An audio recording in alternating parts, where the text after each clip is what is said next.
We are often taught that building wealth is a direct result of securing a high-paying job. The logic seems sound.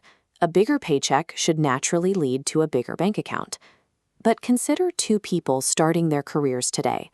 One earns a modest $50,000. The other earns 4 times that amount.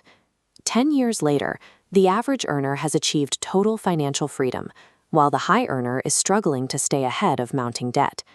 Despite earning $2 million over that decade, the high earner has no margin. They have zero savings, no investments, and a lifestyle that requires every cent of their salary just to maintain. The divergence between these two paths comes down to the specific choices made the moment that income hits the bank account. A high salary provides the fuel for wealth, but behavior determines the final destination. A large salary is a tool, not a result. Without the discipline to retain capital, even a high income serves only to finance a more expensive path to zero. As a salary increases, the pressure to upgrade follows. The comfortable apartment is traded for a luxury loft. The reliable car is replaced with a premium SUV. Every raise is immediately claimed by a new, more expensive habit. This is lifestyle inflation. It is the process where your spending rises until it exactly matches your income.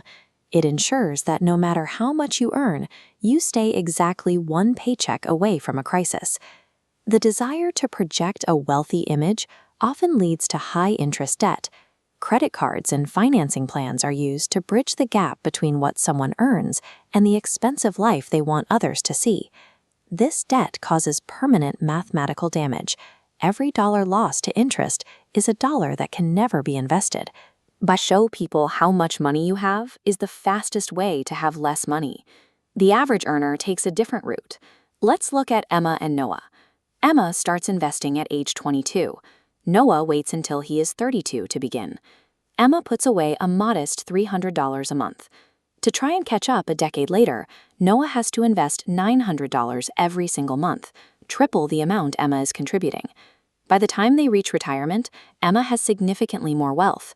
She ends up ahead of Noah despite having invested far less of her own principal over the course of her life. This is the result of compound interest.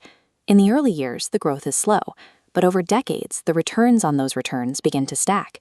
Eventually, the growth of the account becomes the primary driver of wealth, far outpacing the monthly contributions. Warren Buffett is the most famous example of this math. The vast majority of his net worth was generated after his 50th birthday, simply because he allowed compounding to work uninterrupted for over half a century.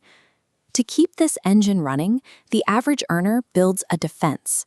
An emergency fund covering 3 to 6 months of expenses ensures that a job loss or medical bill doesn't force them to sell their investments at the wrong time. On offense, they focus on two things: increasing their earning power through new skills and creating multiple income streams. This moves their financial security away from a single employer and onto their own ability to produce value. Building wealth is a result of giving modest amounts of capital a protected, uninterrupted timeline to multiply. Real wealth is often invisible. It exists in the brokerage accounts, retirement funds, and compounding assets that don't signal their value to passers-by. It is the financial freedom that allows you to own your time, rather than owning objects.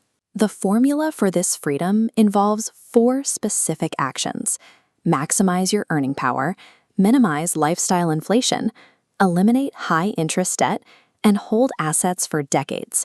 Many people fail because they try to time the market, hoping to buy low and sell high. But history shows that the mathematical power of time in the market is more reliable than any attempt to predict short-term movements.